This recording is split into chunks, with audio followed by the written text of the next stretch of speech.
Diascofoot, le miroir du football de la diaspora congolaise.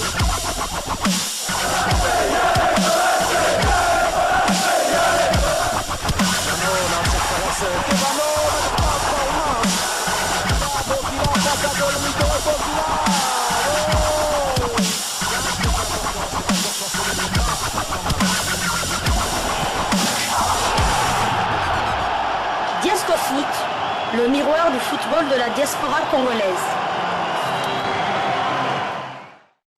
Vous êtes en train de suivre Diascofoot, le miroir du football de la diaspora congolaise, la première livraison sportive de Diascofoot du 12 janvier 2024, où nous allons parler essentiellement, une fois de plus, de la CAN 2023, qui commence dès demain par le match d'ouverture qui va opposer la Côte d'Ivoire à la Guinée-Bissau. Et pour notre part, les léopards de la RDC vont s'envoler. Aujourd'hui, ils vont quitter les Émirats Arabes Unis pour se diriger vers San Pedro, où ils seront basés pour jouer leurs deux premiers matchs du groupe F, contre d'abord la Zambie et ensuite contre le Maroc.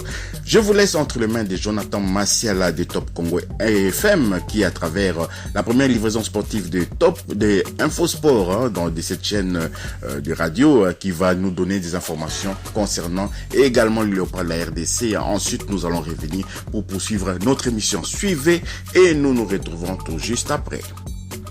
Top Congo FM, le journal des sports vous est présenté par Jonathan Massiala. Coupe d'Afrique des Nations Côte d'Ivoire 2023, J-1 avant le coup d'envoi de la compétition prévue ce samedi 13 janvier à 21h avec le match d'ouverture entre la Côte d'Ivoire et la Guinée-Bissau. Et les léopards de la RDC vont rallier la ville ivoirienne de San Pedro. Aujourd'hui, c'est là-bas que leur groupe, le groupe F, est basé. Et après donc 9 jours de stage passés à Abu Dhabi, les choses sérieuses vont donc commencer pour le fauve congolais qui va entrer en lice le 17 janvier prochain contre la Zambie. Et pour cette rencontre contre la Zambie, il n'y aura pas de Dylan Batubinsika. Sa suspension a été confirmée hier par la Fédération congolaise de football association, ce pour cumul de cartons jaunes.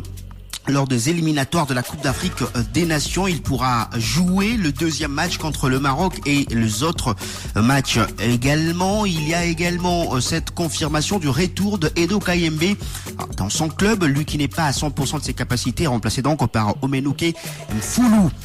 Et pour ce retour en Coupe d'Afrique des Nations, après avoir manqué l'édition disputée au Cameroun, arrivé en quart de finale, serait déjà un très bon résultat pour la République démocratique du Congo, estime Santos Mutubile, qui est un ancien léopard de la République démocratique du Congo et ancien membre du staff technique de l'équipe nationale senior A de la RDC. Je vous propose de l'écouter. Je sais que le groupe qu'on a, c'est jouable, mais je sais que le match Zambie-RDC, ça a été toujours compliqué entre nos deux pays. Ils nous connaissent parce qu'on est frontaliers. Surtout, on avait pas mal de joueurs de Lubumbashi à l'époque que la Zambie connaissait. Mais maintenant, ce sont des professionnels qui sont nombreux dans l'équipe de la RDC. Je crois qu'on peut le battre, pourquoi pas. Mais ça va être un match très, très difficile, très, très serré. Mais contre le Maroc, vous connaissez l'exploit que les Marocains ils ont fait pendant la Coupe du Monde. Bon, s'ils viennent avec l'orgueil qu'ils étaient 3 ou 4e à la Coupe du Monde, le Congo, c'est un pays de surprise, on peut les surprendre. Hein. Tout est possible dans le football, hein, parce qu'on a des jeunes qui ont envie et ils veulent prouver qu'ils sont forts. Donc tout est possible avec des jeunes. Bon, la Tanzanie, moi je crois qu'on peut avoir 3 points parce que je les ai vus quand on est parti en Tanzanie. Mais il faut faire attention avec le football actuel. Tous les matchs, ce sont des matchs difficiles. Donc, il faut prendre toutes les équipes au sérieux. Aller jusqu'en quart de finale, ça sera une très bonne chose. Hein. C'est-à-dire que je dirais bravo aux petits s'ils y vont jusqu'en quart de finale. Parce que c'est une grande compétition. Vous savez, le football a beaucoup évolué. Hein. Voilà, c'était là Santos Mutubile, qui est donc ancien léopard de la République démocratique du Congo et ancien membre du staff technique de l'équipe nationale senior A de la RDC. La RDC, justement, qui va livrer son premier match le 17 janvier contre la Zambie, le deuxième contre le Maroc le 21 janvier. Et pour terminer la phase des groupes, ça sera contre la Tanzanie le 24 janvier prochain. La RDC, je rappelle, a livré 2 rencontres amicales lors de son stage à Abu Dhabi, aux Émirats Arabes Unis. Le premier match soldé sur un nul de 0 but partout contre l'Angola et le deuxième match perdu contre le Burkina Faso sur le score de 2-1. Il y a déjà des équipes présentes en Côte d'Ivoire, notamment le Maroc, arrivé depuis le dimanche dernier. Les Marocains ont livré un match amical hier contre la Sierra Leone, victoire des Lions de l'Atlas, 3-1. Donc pour lancer leur Coupe d'Afrique des Nations le 17 janvier prochain contre la Tanzanie. Le Marocain se sont mis en confiance avant d'entrer en lice dans cette Coupe d'Afrique des Nations. Et la compétition va commencer demain déjà à partir de 21h avec ce match entre la Côte d'Ivoire et la Guinée-Bissau. L'occasion pour la LISPED de lancer un message de fair play à toutes les nations qui vont prendre part à cette compétition et dans les ambassades se trouve ici en République démocratique du Congo. Une 11e édition du trophée LISPED va être organisée ce samedi. Je vous propose d'écouter le président de la LISPED, Maître Alain Makengo.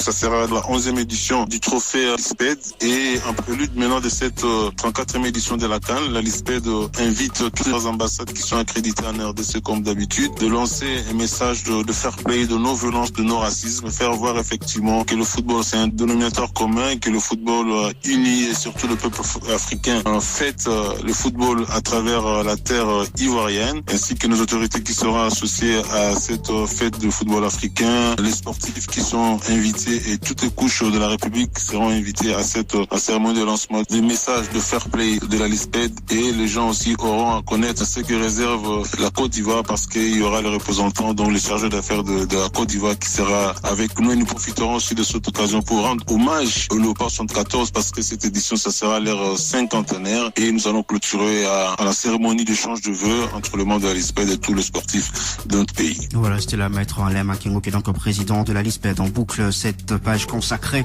à la CAN pour parler de la Lina Foot. Nous tenons à remercier Jonathan Massial de Top Congo FM qui accomplit vraiment un travail de titan pour nous informer sans cesse et il nous informe sur l'état de forme des Léopards de la RDC, qui nous informe sur les matchs à venir et donc voilà, merci à lui.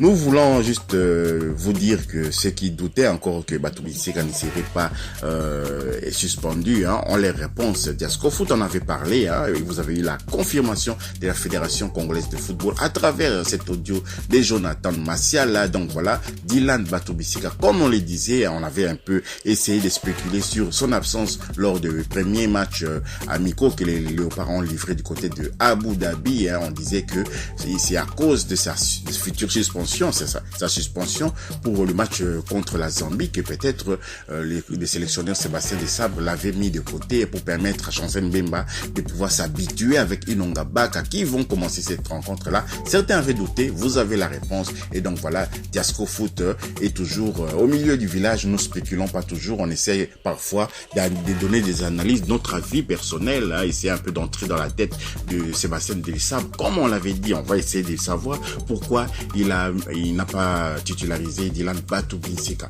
Vous avez la réponse. Si vous avez aimé cette livraison sportive de Diasco Foot, merci de liker, merci de commenter, merci également de vous abonner pour ceux qui ne sont pas encore abonnés à Diasco Foot, le miroir du football de la diaspora congolaise.